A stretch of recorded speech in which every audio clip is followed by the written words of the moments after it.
Mungkin tidak Allah memasukkan orang Islam ke dalam neraka dan memasukkan orang kafir ke dalam surga. Pertanyaannya, mungkin atau tidak? Selamat menonton tayangan video dari Media Salik. Dukung kami dengan like, komen, dan subscribe. Hadirin jamaah yang dimuliakan Allah, seperti biasa pada kesempatan kali ini kita akan melanjutkan kajian kita pada kitab Risalatul Mu'awanah yang dikarang oleh Imam Haddad.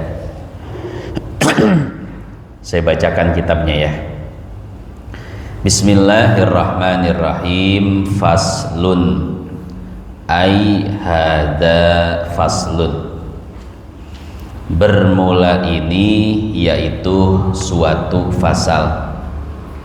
Wa alaika ya akhi, atasmu wahai saudaraku,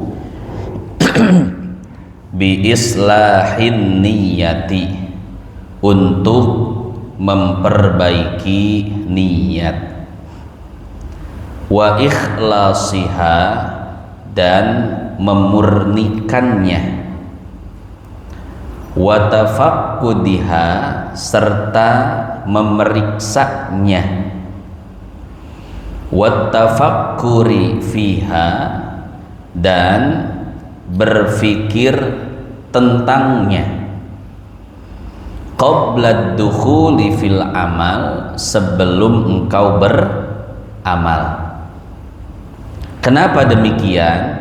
Fa innaha asasul amal, karena sesungguhnya niat adalah pondasinya amal.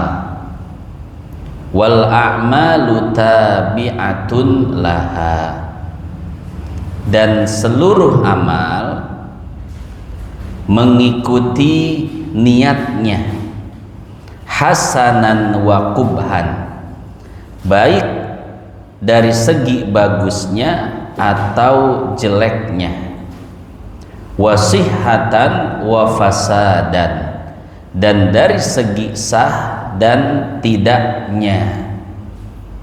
Jika niatnya baik, maka amalnya baik, dan sebaliknya jika niatnya buruk, maka amalnya buruk.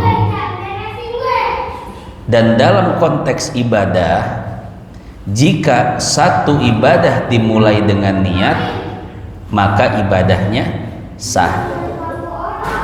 Dan jika tidak dimulai dengan niat, maka ibadahnya tidak sah. Wa qad qala sallallahu alaihi wasallam, dan Rasulullah sallallahu alaihi wasallam sungguh telah bersabda. Apa sabda beliau? Innamal a'malu binniyat, sesungguhnya amal tergantung niatnya. Wa innama likulli imri'in ma nawa, dan sesungguhnya bagi setiap orang apa yang ia niatkan. Fa'alaika, dan atasmu wahai saudaraku, an la taqula qaulan, jangan mengucapkan suatu ucapan, wala ta'mala amalan, dan jangan melakukan suatu perbuatan, wala ta'zama ala amrin, dan jangan bertekad untuk melakukan sesuatu, illa, kecuali, wa takunu nawiyan bidzalika at-taqarruba ilallah, engkau berniat melakukan yang demikian itu semata-mata mendekatkan diri kepada Allah. Wabtigho as-sawabi, dan mencari balasan pahala, alladzi rattabahu subhanah, yang telah dijanjikan oleh Allah, alal amril manwi, atas satu amal yang diniatkan, min babil minnati wal fadli, itu semua melainkan kebaikan dan anugerah dari Allah Subhanahu wa ta'ala. Titik. Hadirin jamaah yang dimuliakan Allah, itulah kalam Imam Haddad yang akan kita kaji pada kesempatan kali ini. Jadi dari kalam beliau tadi ada beberapa poin yang dapat kita simpulkan. Pertama, urgensi memurnikan niat. Memurnikan niat bahasa Arabnya apa? Ikhlas. Akhlasa yukhlisu ikhlason, memurnikan. Jadi yang namanya ikhlas adalah memurnikan. Maka memurnikan niat bahasa Arabnya adalah ikhlasul niyat. Nah, kata Imam Haddad, pentingnya kita memurnikan niat, pentingnya ikhlas dalam berniat. Artinya apa? Artinya ketika kita beramal, maka kita harus memurnikan niat kita. Jangan sampai ada niat-niat selain Allah. Yang namanya murni kan, artinya bersih semata-mata karena Allah. Saya tanya kepada hadirin sekalian, ada dua orang, satu memberikan bantuan kepada fakir miskin karena kasihan, dan satu orang lagi memberi bantuan kepada fakir miskin karena Allah. Kira-kira yang benar yang mana? Yang karena Allah. Jangan kita memberi bantuan kepada fakir miskin hanya karena kasihan. Kenapa? Karena konsekuensinya ketika kita tidak kasihan lagi, maka kita tidak akan membantunya lagi. Kita memberi bantuan kepada fakir miskin niatnya untuk dia makan dan memenuhi kebutuhan. Tapi kemudian fakir miskin itu malah menggunakan uang yang kita berikan untuk jalan-jalan. Kecewa enggak? Kecewa, Pak. Ya. Kenapa kecewa? Karena kita memberikan bantuan bukan karena Allah, tapi karena kesian. Maka ketika kita melakukan sesuatu tidak karena Allah, siap-siaplah kecewa. Ya. Nah, sama seperti kita tadi memberikan bantuan kepada fakir miskin atau siapapun itu, tapi niatnya bukan karena Allah, cuman karena kemanusiaan, karena kesian, itu salah. Kenapa? Karena itu dapat memberikan kekecewaan kepada kita. Itu masih mending kalau kecewa doang. Bagaimana kalau kita mengungkit-ungkit kebaikan kita kepada orang tersebut? Itu bisa menghilangkan pahala kebaikan. Allah Subhanahu wa ta'ala berfirman, ya ayyuhalladzina amanu la tubtilu shadaqatikum bil manni wal adza. Wahai orang-orang beriman, jangan kalian batalkan pahala sedekah kalian dengan cara mengungkit sedekah.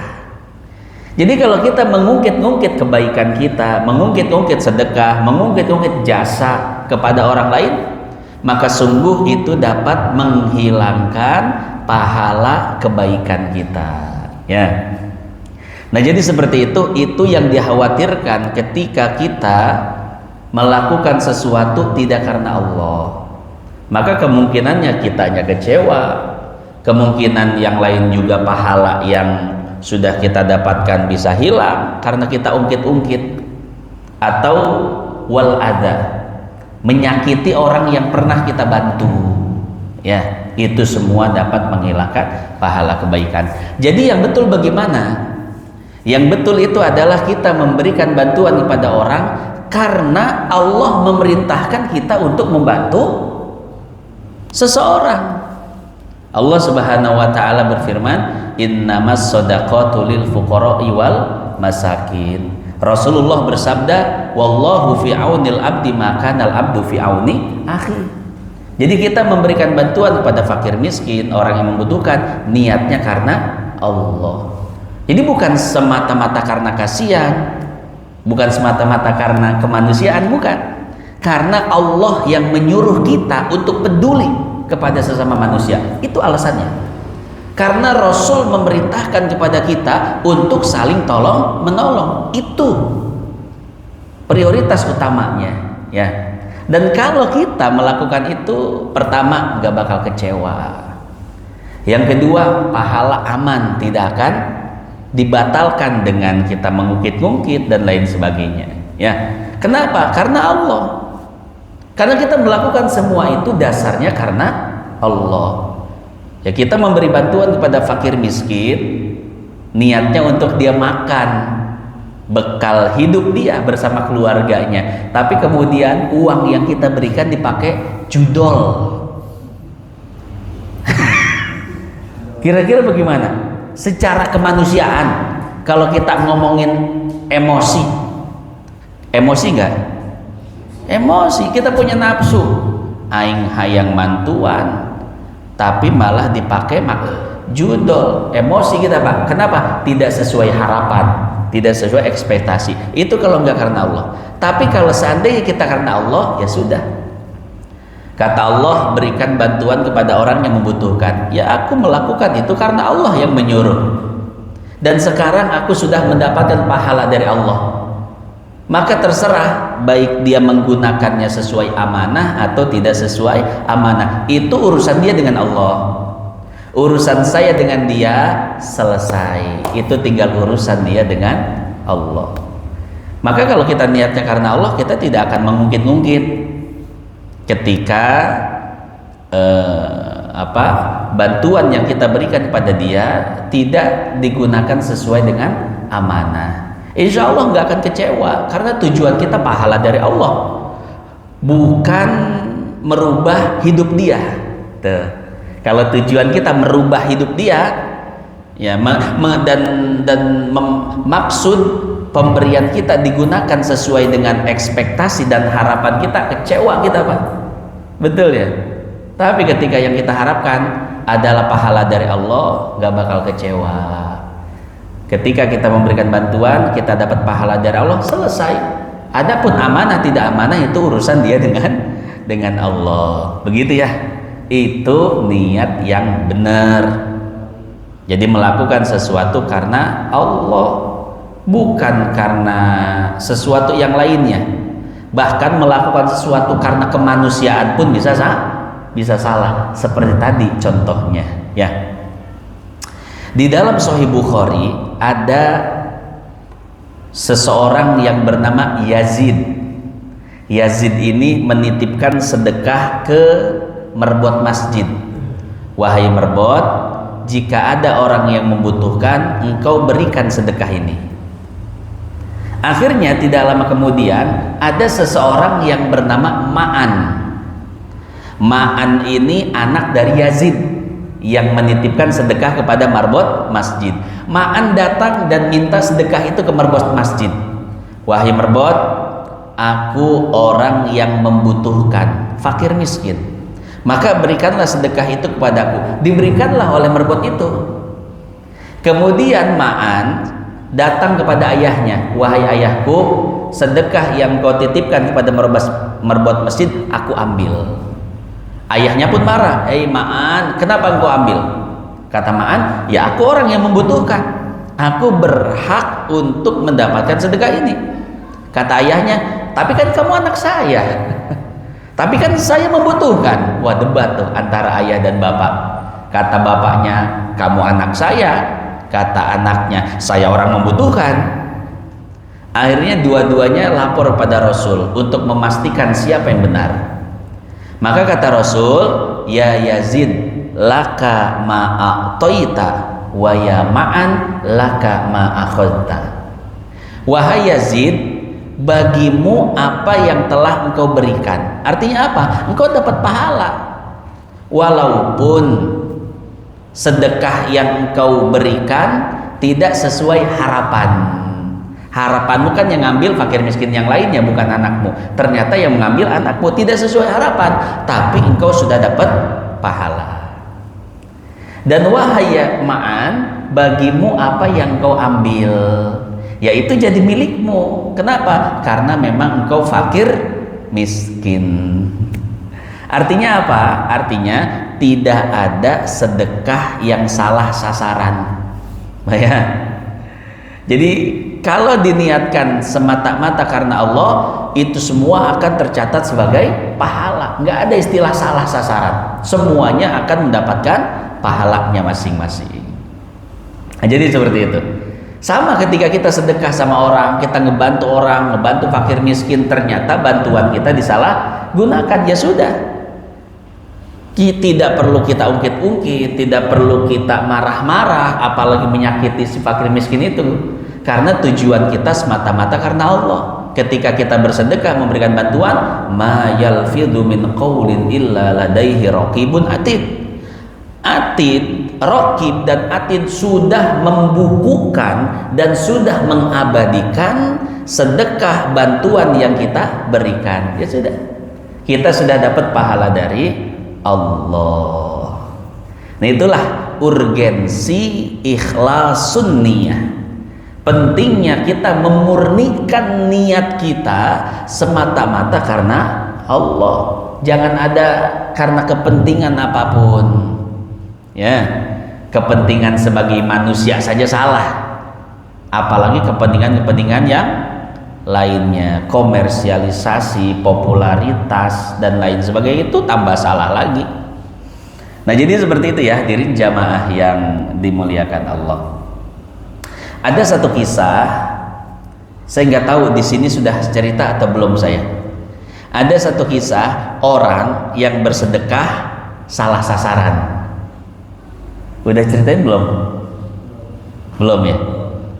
Jadi ada orang sedekah salah sasaran. Nah, kisahnya begini. Satu ketika ada orang yang ingin sedekah. Kemudian lewatlah satu orang laki-laki. Lalu dia memberikan sedekah itu kepada laki-laki tersebut. Akan tetapi keesokan harinya orang-orang mengatakan bahwa kemarin ada pencuri yang mendapatkan sedekah. Mendengar berita ini, informasi ini, maka seorang tersebut pun sedih. Kenapa? Dia merasa sedekahnya salah sasaran. Keesokan harinya dia ingin kembali bersedekah, tapi sebelum bersedekah dia berdoa kepada Allah. Ya Allah, mudah-mudahan sedekah kali ini tidak salah sasaran. Kemudian lewatlah seorang perempuan dan dia pun memberikan sedekahnya kepada perempuan tersebut. Akan tetapi di keesokan harinya orang-orang berbicara bahwasanya kemarin ada seorang pelacur yang mendapat sedekah. Mendengar informasi tersebut, sedihlah orang yang memberikan sedekah itu, karena dia merasa bahwa sedekahnya salah sasaran. Kemarin sedekah sama pencuri, sekarang sedekah sama pelacur. Sedih. Tapi di keesokan harinya dia ingin kembali bersedekah. Seperti biasa sebelum bersedekah dia berdoa kepada Allah, ya Allah, jadikanlah sedekahku ini tepat sasaran. Setelah berdoa, datanglah bapak-bapak. Kemudian orang ini memberikan sedekah pada bapak-bapak tersebut. Si bapak ngambil sedekahnya tapi nggak ngomong apa-apa, diambil pergi, nggak bilang terima kasih, nggak senyum, tapi ngambil sedekahnya langsung pergi. Nah, di keesokan harinya orang-orang kembali berbicara bahwa kemarin ada orang kaya yang mendapatkan sedekah. Mendengar informasi ini, orang tersebut sedih lagi. Kenapa? Karena merasa sedekahnya salah sasaran. Udah 3 kali masalahnya Pak. Setiap kali sedekah dia salah sasaran. Di tengah-tengah kesedihannya itu dia pun tidur. Dan di dalam tidurnya dia bermimpi melihat malaikat. Pernah ngelihat malaikat gak Pak? Kalau belum pernah, lihat ke depan. Maksudnya ke sini nih, Pak Haji Kilan maksudnya. Masya Allah. Ngesnya lejuring Jan. Jan, buka HP kamera depan. Nah, kita kembali ke cerita. Orang tersebut akhirnya tertidur, kemudian bermimpi melihat malaikat. Malaikat itu menyampaikan, wahai fulan, ada pesan dari Allah bahwa seluruh sedekahmu diterima oleh Allah. Kenapa demikian? Karena sebab engkau bersedekah kepada seorang pencuri, maka si pencuri itu di hari tersebut tidak mencuri, karena dia merasa tercukupi dengan sedekah yang kau beri. Yang kedua, karena sebab engkau bersedekah kepada si pelacur, maka di hari itu si pelacur tidak melacur. Kenapa? Karena dia merasa terpenuhi dengan sedekah yang kau beri. Dan yang ketiga, karena sebab engkau bersedekah kepada orang kaya, itu orang kaya sebetulnya pelit bin medit bin bool koneng bin meregehese, Pak. Itu pelitnya luar biasa. Tapi karena engkau memberikan sedekah kepadanya, orang kaya itu akhirnya sadar dan hatinya terbuka betapa pentingnya bersedekah dan berbagi. Akhirnya sekarang dia jadi ahli sedekah. Wahai fulan, oleh sebab itulah Allah menerima sedekahmu dan Allah telah mencatat pahalanya sebagai pahala terbaik di sisinya. Nah, jadi seperti itu hadirin jamaah yang dimuliakan Allah, tidak ada kebaikan yang sia-sia kalau kita melakukan semua itu karena Allah, ya. Jadi jangan merasa kita punya kebaikan sia-sia. Het hanjakal aing mah mantuan manehna, nggak ada kata hanjakal, nggak ada kata sia-sia, ya. Nah, jadi seperti itu. Jadi kita jangan merasa menyesal, jangan merasa temennya nyesel apa temennya nyesel. Iya, jangan kecewa, jangan ngegerutu. Ya, karena kebaikan kita yang disalah gunakan. Jangan merasa kecewa. Kenapa? Karena sungguh tidak ada kebaikan yang sia-sia. Semua itu akan mendapatkan pahala di sisi Allah. Nah, itu poin yang pertama ya. Pentingnya kita memurnikan niat, mengikhlaskan niat, menunggalkan niat semata-mata hanya karena Allah. Jangan ada karena niat-niat yang lainnya. Ya, kita pergi ngaji ya semata-mata niat karena Allah. Jangan ada niat-niat yang lainnya, ya.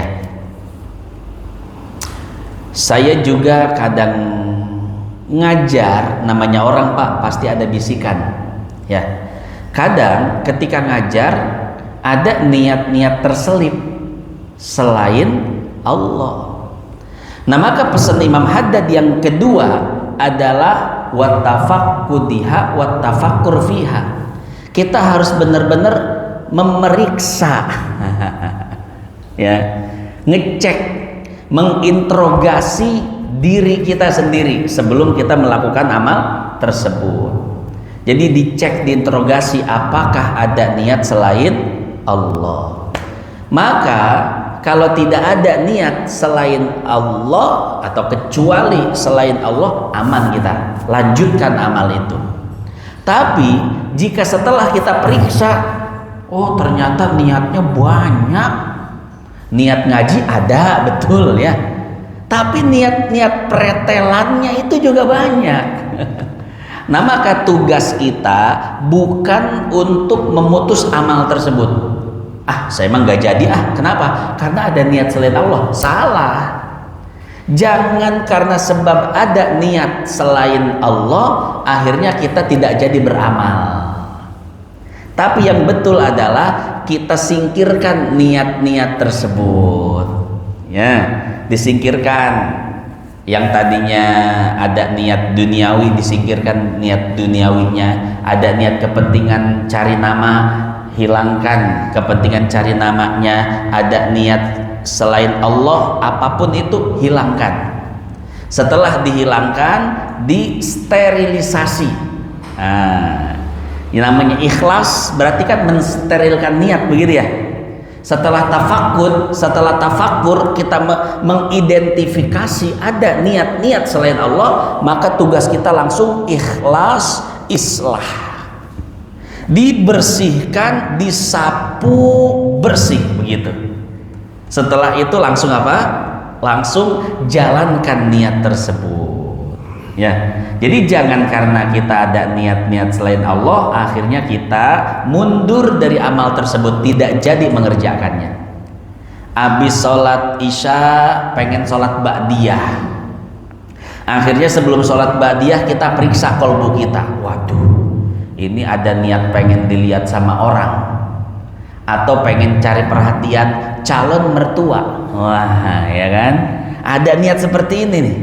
Akhirnya apa? Dia tinggalkan ba'diyah isya, nggak sholat. Nah, itu salah. Karena kata Abdullah bin Mubarak, tarkul amal li ajli riya'i riya'u. Meninggalkan amal karena takut riya itu adalah riya. Karena apa? Karena jika seseorang beramal karena Allah, pasti dia akan melaksanakannya, mau sendirian atau di depan orang. Nah, jadi seperti itu. Artinya apa?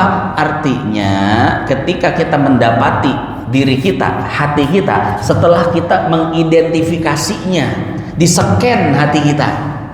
Setelah diseken, diidentifikasi, oh ternyata ada niat-niat selain Allah, maka tugas kita bukan meninggalkan amal, tapi kita tugasnya adalah islah wal ikhlas, dibersihkan, disterilkan. Setelah itu baru beramal.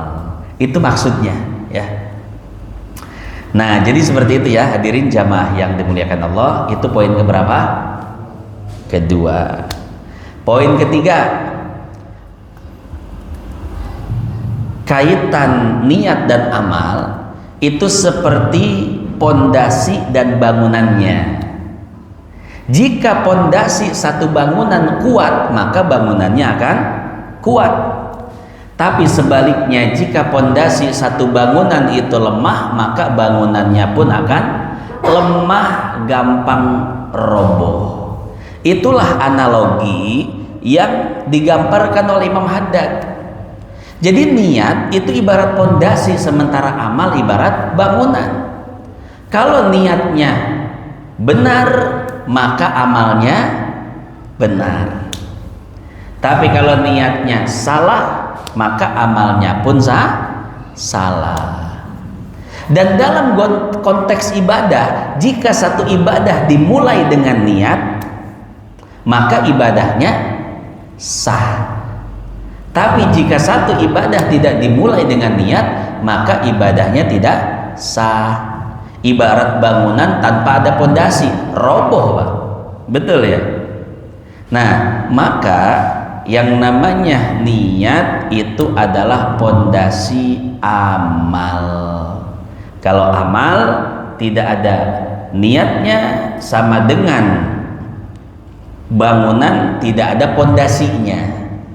Atau ada pondasinya tapi pondasinya rapuh. Itulah ibarat niat yang tidak benar, niat yang buruk, niat bukan karena Allah. Ada niat tapi tidak karena Allah, ibarat bangunan yang pondasinya sangat rapuh, maka bangunannya pun tidak akan kokoh dan akan segera roboh. Nah, kurang lebih seperti itu ya. Apa dalilnya? Nah, di sini Imam Haddad mencantumkan dalil, yaitu hadis sahih riwayat Imam Bukhari dan Muslim. Apa kata Nabi? Nabi bersabda, innamal a'malu binniyat. Sekarang kita bahas metodologinya dulu ya. Innamal a'malu binniyat. Sesungguhnya amal dengan niat. Kira-kira keharti nggak tuh bahasa seperti itu? Nggak keharti Pak. Sesungguhnya amal dengan niat. Karena dua-duanya jauhar. Dalam ilmu mantik, dalam ilmu logika, dua-duanya benda, amal dan niat. Ya, tembok dan tembok, batu dengan batu, gak keharti Pak. Nah, maka cara memahaminya gimana? Pakai satu pendekatan mantik, pendekatan usul fikih juga, yang disebut dengan dalalatul iqtidha, atau bahasa lainnya iqtidhaun nas. Bahasa Indonesianya adalah makna sisipan. Artinya apa? Di dalam ucapan innamal a'malu binniyat ada kata sisipan. Apa sisipannya? Sihatu. Nah, ini yang dihapus. Jadi bahasa aslinya seperti ini. Innama sihatul a'mali binniyat. Sesungguhnya sahnya sebuah amal mustaqirrun binniyah, yaitu tergantung kepada niatnya. Kalau kata-katanya seperti itu, keharti nggak? Faham ya? Sesungguhnya sahnya sebuah amal tergantung kepada niatnya. Kalau niatnya ada, sah. Tidak ada niat, tidak sah. Kan keharti ya? Nah, itu namanya pendekatan dalalatul iqtidha, atau bahasa lainnya iqtidhaun nas. Ini dibahas di dalam ulumul Quran, usul fikih, ilmu mantik dan lain sebagainya. Nah, ini termasuk dari ilmu logika, ilmu untuk memahami teks, atau juga disebut ilmu semantik. Ya, semantik kue. Nah, kalau bahasa apanya tuh? Bahasa Jerman atau bahasa apa begitu ya? Saya contohkan. Ini kita masuk ilmu metodologi memahami teks dulu ya. Pernah dengar tukang sate kalau keliling? Dulu kan ada sate keliling tuh ya, sate Marangi. Sekarang masih ada nggak? Masih ada ya. Tukang sate keliling ketika menjajakan satenya bilang gimana? Sate sate, teh sate, gitu. Sate sate, apa maksudnya? Maksudnya itu saya jualan sate, saya jualan sate. Tapi kan kepanjangan kalau bilang begitu. Jadi bilangnya sate sate, sate sate. Itu dalam ilmu metodologi ulumul Quran, usul fikih, mantik, namanya dalalatul iqtidha atau iqtidhaun nas, makna sisipan. Betul ya? Teh sate, artinya saya jualan sate. Nah, begitu. Jadi saya jualan dihapus, tinggal teh satenya saja, begitu. Atau sekarang apa misalkan yang jualan keliling? Tahu bulat digoreng dadakan 500-an, nyoy nyoy, oh gitu. Tahu bulat, artinya apa? Saya jual tahu bulat, saya jual tahu bulat. Jadi dihapus, disingkat. Ya, jadi tahu bulat. Apa lagi? Contoh yang lain. Hah? Illallah. Ya, termasuk itu ya. Kecuali Allah, yaitu termasuk la ilahanya dihapus, atau bisa disisipkan lah. Artinya itu makna yang disingkat begitu ya. Atau contoh dalam Al-Quran, Allah Subhanahu wa Ta'ala berfirman, saya lupa ini surat apa, ayat berapa, tapi bunyi ayatnya begini, was'alil qaryah, dan hendaklah engkau bertanya kepada kampung tersebut. Namanya kampung kan pohon, tanah, batu, begitu ya komponennya. Kita suruh nanya tanah, suruh nanya batu, suruh nanya pohon, keharti nggak? Was'alil qaryah, hendaklah engkau bertanya kepada kampung. Kan nggak keharti. Nah, maksudnya apa? Maksudnya itu hendaklah engkau bertanya kepada penduduk kampung tersebut. Was'al ahlal qaryah, itu kata para ulama. Jadi was'alil qaryah maknanya adalah was'al ahlal qaryah. Nah, mungkin kalau majaz ini namanya majaz mursal ya, kalau salah ya. Was'alil qaryah ai was'al ahlal qaryah, hendaklah engkau bertanya kepada penduduk kampung tersebut. Jadi penduduknya itu dihapus. Jadi hendaklah engkau bertanya kepada kampung tersebut. Ini namanya dalalatul iqtida atau bahasa lainnya iqtidaun nas. Ya. Itu praktek di Al-Qur'annya seperti itu banyak. Ya. Di dalam Al-Qur'an itu banyak. Satu ayat yang harus kita pahami dengan pendekatan iqtidaun nas atau dalalatul iqtida. Cuman saya cukupkan itu saja contohnya. Was'alil qaryah. Was'alil qaryatal lati kanat hadiratal bahri id ya'duna fis sabti id ta'tihim hitanuhum syurra'a wa yawma la yasbituna la ta'tihim. Wah, itu keren tuh kalau bahas ayat itu. Ya, tentang larangan bagi orang Yahudi untuk apa? Mencari ikan di hari Sabtu.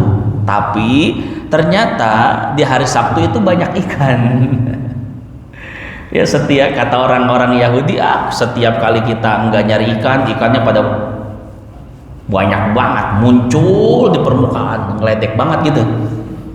Giliran nggak hari Sabtu pada ngilang ikannya. Akhirnya orang Yahudi melanggar perintah Allah. Mereka ngejala, mancing ikan, ngambil ikan di hari Sabtu. Itu ada kisahnya, kapan-kapan kita ceritakan. Nah, jadi seperti itu. Contohnya was'alil qaryah. Tanyalah kepada kampung tersebut. Nah, contoh hadisnya ini, innamal a'malu bin niyat. Sesungguhnya amal tergantung niat. Apa maksudnya? Maksudnya innama sihhatul a'mali bin niyat. Sesungguhnya sahnya sebuah amal tergantung niatnya. Cuman lagi-lagi ini kembali ke ijtihad ya. Yang ngomong begitu Imam Syafi'i soalnya. Innama sihhatul a'mali bin niyat. Sesungguhnya sahnya sebuah amal dengan niat. Artinya apa? Kalau nggak ada niat maka tidak sah amal. Maka kata Imam Syafi'i, wudu kalau tidak diawali dengan niat maka wudunya tidak sah. Ya. Beda kata Imam Abu Hanifah. Kata Imam Abu Hanifah, wudu nggak pakai niat sah. Karena rukun wudu cuma 4. Apa rukun wudu yang 4?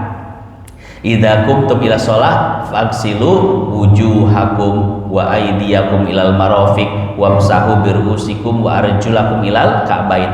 Al-Qur'an cuma ngomong 4 kata Imam Hanafi. Jangan nambah-nambahin. Niat tambahan, tertib tambahan. Di Al-Qur'an cuma 4. Lalu bagaimana Imam Abu Hanifah menafsirkan hadis ini? Kata beliau begini. Innamal a'malu bin niyat. Maknanya innama kamalul a'mali bin niyat. Sesungguhnya sempurnanya amal yaitu dengan niat. Jadi bukan sahnya amal, tapi sempurnanya amal. Artinya kalau satu amal dimulai dengan niat, amalnya sempurna. Kalau tidak dimulai dengan niat ya tetap sah walaupun tidak sempurna. Begitu penafsiran Imam Abu Hanifah. Ya. Cuman Imam Abu Hanifah membolehkan wudhu saja yang tidak yang tidak butuh niat. Kalau sholat tetap butuh niat, ya. Nah, nanti itu berkaitan dengan cara istinbat hukumnya Imam Abu Hanifah, berkaitan dengan nasikh mansuh, apakah sunnah boleh menasakh ayat Quran atau tidak. Nah, itu nanti khilaf di antara ulama. Kita nggak bahas itu. Nah, sekarang kita yang kita bahas adalah tentang innamal a'malu bin niyat, dan itu pun versi Imam Syafi'i. Kata beliau, innamal a'malu bin niyat, sesungguhnya sahnya sebuah amal tergantung niat. Cuman ini jangan dipukul rata ya, karena nanti metode Imam Syafi'i dan metode Imam Abu Hanifah dalam istinbat hukum itu berbeda. Jangan pukul rata. Artinya begini, jangan kita dengar, wah kata Imam Abu Hanifah tidak butuh niat, semua ibadah gak pakai niat. Nggak gitu juga, beliau ada metodologi khusus ya dalam hal tersebut. Fa'alaika an la taqula qawlan wa la ta'mala amalan wa la ta'zama ala amrin illa wa takunu nawiyan bidzalika taqarruba ila Allah. Pesan Imam Haddad, jangan engkau mengucapkan satu ucapan dan jangan melakukan satu perbuatan, jangan pula bertekad melakukan suatu melainkan prioritasnya, niat utamanya adalah mendekatkan diri kepada Allah. Selesai ya. Betul tidak? Waduh, Mama Gupron. Agim juga, betul tidak? Mama Gupron ada tambahannya, keprof atuh gitu. Rasulullah berkata kepada saya, Rabbana qoli, waduh. Mama Gufron, Masya Allah, Allah ya hadiah. Iya, saya kalau lagi sumpah saya nggak ngelihat stand up apa yang ngelihat video Mama Gufron. Hilang sumpah.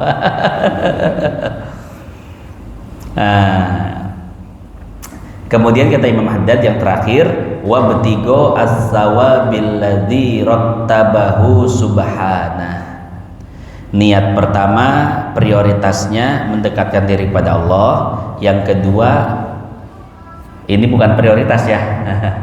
Yang kedua adalah mengharapkan pahala dari Allah.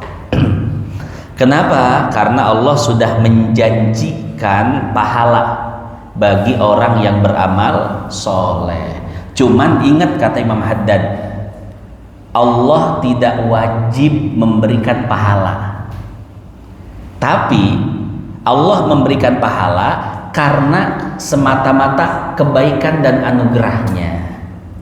Kalau boleh diringkas seperti ini, Allah memasukkan orang Islam, Allah memberikan pahala kepada hambanya karena kebaikannya, bukan karena kewajibannya ya. Karena prinsipnya adalah wa ma alal ilahi syai'un yajibu. Itu diungkapkan oleh Imam Ibnu Ruslan di dalam kitabnya Zubat. Apa artinya? Tidak ada sedikit pun kewajiban kepada Allah. Jadi Allah itu Tuhan, Allah itu maha bebas, Allah itu maha semau gue. Allah itu tidak terkena kewajiban sedikit pun. Maka ketika ada hambanya yang berbuat amal soleh, Allah tidak wajib memberikan dia pahala. Ketika ada orang yang mati dalam keadaan Islam, iman, Allah tidak wajib memasukkan dia ke dalam surga. Orang kafir mati, Allah tidak wajib memasukkannya ke dalam neraka. Artinya apa? Artinya Allah melakukan itu semua bukan dalam konteks kewajiban, tapi karena kebaikan. Allah memberikan pahala kepada orang Islam karena kebaikan Allah. Allah memasukkan orang Islam ke dalam surga karena kebaikan Allah. Dan Allah memasukkan orang kafir ke neraka karena keadilan Allah, bukan karena Allah wajib memasukkan orang kafir ke dalam neraka. Karena konsep ketuhanannya seperti itu. Tidak ada kewajiban apapun terhadap Allah. Jadi yang namanya kewajiban itu kepada hamba, bukan kepada Tuhan. Jadi Allah itu maha kuasa, maha berbuat apapun yang ia mau. Allah tidak terikat peraturan apapun, tidak terikat kewajiban apapun. Betul Pak Haji ya? Yang terakhir nih, yang terakhir ya, ini agak tepi jurang sedikit ya. Ini agak-agak ya semi murtad lah ya. Saya tanya sama jamaah, orang Islam, orang Islam itu kan pasti masuk surga, dan orang Kristen pasti masuk neraka. Sekarang pertanyaan begini, mungkin tidak Allah memasukkan orang Islam ke dalam neraka dan memasukkan orang kafir ke dalam surga? Pertanyaannya, mungkin atau tidak? Mungkin. Serius? Mungkin. Kalau mungkin, berarti apa manfaatnya kita jadi orang Islam? Toh jadi orang Islam aja mungkin masuk neraka. Betul. Mending kita kafir bersama aja, murtad bareng, ayo berjamaah. Kenapa? Karena orang kafir pun mungkin masuk surga. Kira-kira bagaimana? Yakin gak sama jawabannya?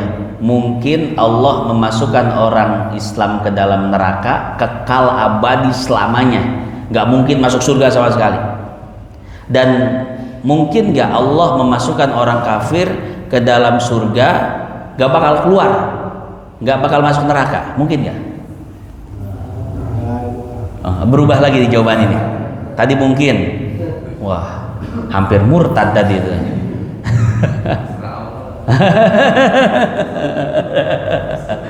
Ya, berarti berubah jawabannya. Allah tidak mungkin, berarti gitu. Allah tidak mungkin memasukkan orang Islam ke dalam neraka, dan Allah tidak mungkin memasukkan orang kafir ke dalam surga. Berarti nggak mungkin. Iya. Berarti kalau begitu Allah tidak maha kuasa. Allah terikat peraturan dong. Betul ya? Orang Islam wajib masuk surga, orang Kristen wajib masuk neraka. Begitu berarti. Berarti Allah enggak kuasa dong. Allah tidak qadir. Kan sifat Allah al-qadir, Allah maha kuasa, Allah fa'alu lima yurid. Beliau ia mensifati dirinya sendiri. Dia itu berhak melakukan apa yang dia mau. Tuh. Berarti kalau orang Islam wajib masuk surga, orang Kristen wajib masuk neraka, enggak ada kemungkinan selain itu. Berarti Allah enggak fa'alun lima yurid. Berarti Allah enggak al-qadir.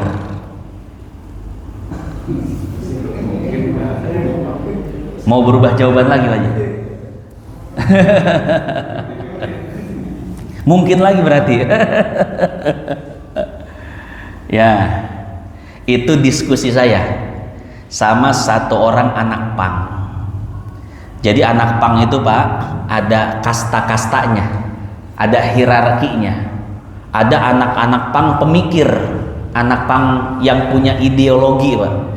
Ya, biasanya ideologinya ideologi kebarat-baratan begitu ya, pemikir, main logika, filsafat. Ada anak pang yang cuman ikut-ikutan. Nih kalau kita ngelihat anak pang pinggir jalan itu cuman pang-pangan, ya, mereka cuman pengen hidup bebas itu doang, nggak tahu ideologi pang sebenarnya itu seperti apa. Ya, cuman pang bawa gaya aja, nggak bawa filsafat hidup, nggak bawa ideologi pang itu. Makanya kalau anak-anak pang yang di pinggir jalan gampang, buat dibenerinnya itu gampang, buat disentuh hatinya gampang, ajak zikir aja, la ilaha illallah, lembut hatinya, selesai. Ya, kenapa? Karena titik ketuhanannya itu tidak ada yang menghalangi, begitu disentuh tobat. Tapi yang susah itu anak-anak pang pemikir. Wah, susah itu. Dia pakai logika, dia bawa ideologi. Kalau pengen bisa ngebenerin mereka, hancurkan dulu ideologinya. Ya. Hancurkan dulu logikanya. Saya waktu itu camping di Gunung Ciung di Sentul. Anak-anak pang sama anak pang dari berbagai macam kasta lah kumpul. Salah satunya anak pang yang bawa ideologi. Kita ngobrol dari jam 11 sampai jam 3 Pak. Ya, atau jam 2-an lah sampai jam 3 gitu. Ngobrol. Biasa habis kajian, zikir, ngopi-ngopi santai, ngobrol. Di atas gunung nih. Langit cerah, bintang-bintang sangat mempesona, asik. Pokoknya enak lah ya buat ngobrol ngopi sampai pagi itu. Oh, di situ kebuka semuanya kan. Akhirnya salah satu anak pang yang bawa ideologi, setelah saya dengar omongannya, wah ini harus ada yang dibenerin ini pemikirannya. Ini bukan anak pang sembarangan. Akhirnya saya ajukan pertanyaan-pertanyaan seperti tadi tentang ketuhanan. Ya, saya tanya, kita orang Islam dan selain Islam kafir. Orang Islam masuk surga, orang kafir masuk neraka. Pertanyaan saya, mungkin nggak? Kayak tadi pertanyaannya, orang Islam masuk neraka, orang kafir masuk surga. Pertanyaan saya, itu dari sekian banyak anak pang diem semua, mikir dulu, mungkin nggak, mungkin nggak, mungkin nggak. Terus anak pang pemikir itu bilang, nggak mungkin Tat. Nggak mungkin Allah memasukkan orang kafir ke surga, memasukkan orang Islam ke neraka. Nggak mungkin, kata dia. Saya bilang, kalau nggak mungkin berarti Allah tidak kuasa dong. Bukankah Allah itu maha kuasa, maha berbuat sekehendaknya? Kalau tidak mungkin Allah memasukkan orang kafir ke dalam neraka, orang Islam ke dalam surga, berarti Allah tidak mampu. Diem lagi dia. Diem, ada yang ngasih jawaban, saya bantah lagi. Ada yang ngasih jawaban, bantah lagi. Diem, mikir. Wah, itu berjam-jam itu. Diem, hening, ntar jawab lagi. Ntar saya jawab lagi, diem, hening lagi. Setelah ngasih jawaban itu, saya balik lagi. Saya kasih waktu lagi buat jawab, mikir. Setelah itu jawabannya berubah, persis kayak tadi. Ya, tadi kan jawaban nggak mungkin. Setelah itu jawabannya ini mungkin Ustaz. Wah, mungkin nih. Oh, beda lagi jawaban ini. Mungkin, betul. Kalau mungkin, saya bilang, kenapa kita harus Islam? Kita murtad berjamaah aja, toh orang kafir juga masuk surga. Diem lagi. Udah lama selesai nih. Geus tunduh orangnya. Udah, saya kasih jawabannya. Begini jawabannya, ya. Allah Subhanahu wa ta'ala, jika dilihat dari sifatnya, sifat Allah, mungkin Allah itu memasukkan orang Islam ke dalam neraka, orang kafir ke dalam surga. Kenapa? Allah Maha Kuasa. Ya, itu jika kita berbicara tentang sifat Allah yang Maha Kuasa. Tapi kalau kita berbicara af'alullah, perbuatan Allah, mustahil Allah berbuat demikian. Mustahil Allah memasukkan orang kafir ke dalam surga, orang Islam ke dalam neraka. Itu konteksnya af'alullah, bukan sifatullah. Ngerti nggak? Nggak kan? Saya pasti nggak ngerti. Yakin nggak ngerti? Sama kayak anak, nggak ngerti. Gini, saya kasih analogi begini. Saya kasih analogi. Seorang ayah mungkin nggak bunuh anaknya. Secara sifat kemanusiaan mungkin, Pak. Betul ya? Namanya manusia kan? Namanya manusia punya potensi buruk, fa'alhamaha fujuroha wa taqwaha. Potensi baik ada, potensi buruk ada. Jika dilihat dari sifat manusia itu seorang ayah mungkin membunuh anaknya. Tapi kira-kira akan dilakukan tidak oleh ayahnya? Tidak mungkin dilakukan. Secara sifat mungkin, secara perbuatan tidak mungkin dilakukan. Jadi seperti itulah Allah Subhanahu wa ta'ala. Kalau kita melihat sifat Allah, mungkin semuanya Allah lakukan, Pak. Mungkin, itu mungkin. Apapun yang Allah inginkan mungkin, ya seperti salah satu tadi, Orang kafir mungkin Allah masukkan ke, ya terserah Allah kalau kita lihat sifatnya. Tapi kalau kita ngelihat perbuatannya, gak mungkin. Karena af'alullah, perbuatan Allah itu dibalut dengan hikmah, dengan kebijaksanaan yang Allah miliki. Apa bentuk kebijaksanaannya? Kebijaksanaannya adalah orang beriman dan beramal soleh dimasukkan ke dalam surga. Itu kebijaksanaan, Pak. Sementara orang yang tidak beriman, tidak beramal soleh, kafir, Allah masukkan ke dalam neraka. Itu kan kebijaksanaan, betul nggak? Kan kalau dibalik nggak bijaksana. Orang sudah beriman, beramal soleh, ibadahnya banyak, kemudian rajin tahajud, rajin sholat, rajin sedekah, dimasukkan ke dalam surga, kira-kira ke neraka, kira-kira bijaksana nggak? Nggak bijaksana. Atau sebaliknya, orang kafir banyak dosa, zolim dan lain sebagainya. Dia yang hutang, rakyat yang nanggung. Dimasukkan ke dalam surga. Kira-kira bijaksana enggak? Enggak. Jadi ketika berkaitan dengan perbuatan Allah itu bijaksana, penuh hikmah. Bahasa Asmaul Husnanya Al-Hakim. Allah itu maha bijaksana. Nah, jadi seperti itu ya. Wah, seru itu kalau udah main logika-logikaan ya. Terakhir. Kemarin saya ketemu anak-anak Vespa di Tasik. Kan di Tasik itu kita ngider ke beberapa tempat. Ya, ke anak-anak pang, anak-anak Vespa, anak-anak yang di jalannya lagi tatoan, lagi pada ngamen, angkut juga. Nah, kita kan punya jurus Mangekyu Sharingan. Hipnotis. Anak pang, anak jalan, angkut, oh pada ngumpul semua gitu ya. Enggak, punya orang ordal aja, orang dalam gitu kan. Ya, ke beberapa tempat tuh, alhamdulillah pada seneng, anak-anak Vespa berdatang semua. Itu paguyuban Vespa se Indonesia itu, ya. Kita datengin tokoh-tokohnya aja. Nah, salah satu anak Vespa yang veteran nih, udah umur 50 tahun. Kan ada yang veterannya, ada anak mudanya, kumpul semua. Yang veteran nanya, "Tat, saya pengen nanya," katanya. Ini kritis juga nih. Kalau orang kafir berbuat kebaikan, orang kafir baik banget, dia masuk surga enggak? Kan baik, Tat. Banyak menolong orang dan lain sebagainya, baik. Dia bisa masuk surga. Kalau nggak bisa, kenapa? Kenapa dia nggak bisa masuk surga? Saya bilang gini, ya Pak, Allah Subhanahu wa Ta'ala itu maha adil. Sekecil apapun kebaikan seseorang, pasti Allah apa? Balas. Nah, cuman bedanya kalau orang Islam Allah balas di akhirat. Kadang juga di dunia, dan pastinya di akhirat. Kalau orang kafir, Allah balas kebaikannya, cuman di dunia saja. Orang kafir ketika berbuat kebaikan, beramal soleh, Allah balas, Pak. Berupa kesehatan badan, lancar rezeki, usahanya maju. Itulah balasan Allah kepada hambanya yang tidak beriman. Balasannya hanya di dunia saja. Pertanyaan dia, lah kenapa nggak bisa masuk surga? Saya bilang, karena kunci surga itu adalah la ilaha illallah.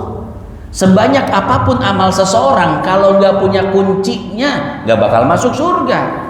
Saya analogiin, Bapak kan anak-anak Vespa nih. Nah, ada satu orang pengen gabung sama anak Vespa, pengen touring bareng. Mereka itu kan sering touring tuh anak Vespa, sering touring bareng. Tapi motornya bukan Vespa. Motornya Ninja H2C yang harganya 1M. Vespa berapa duit sih harganya ya? Ini ada satu orang pengen ikut tapi motornya bukan Vespa, motor mahal.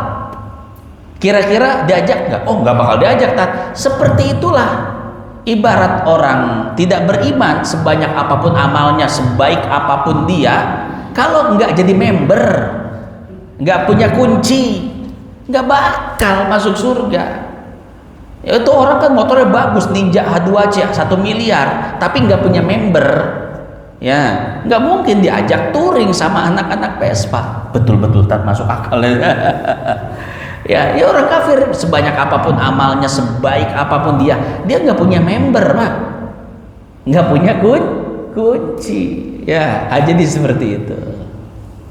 Benerin tuh pemikiran-pemikiran kita. Karena sekarang itu sudah disekularisasi kita. Coba tanya, Pak, orang-orang di kota tuh. Pasti begitu pemikirannya. Loh, kenapa orang non muslim, orang kafir gak bisa masuk surga padahal dia baik? Akhirnya timbullah pertanyaan, bagaimana kalau orang Islam zolim, jahat, luar biasa dengan orang kafir yang baiknya luar biasa? Kenapa orang Islam yang zolim, jahat ini bisa masuk surga, yang baik masuk neraka cuman karena tidak beriman? Oh, lahir pertanyaan-pertanyaan seperti itu. Kenapa? Karena akidahnya tidak dimantapkan. Seperti itu. Terima kasih sudah menonton tayangan video dari Media Salik. Jangan lupa dukung kami dengan like, komen, dan subscribe. Nantikan tayangan video berikutnya.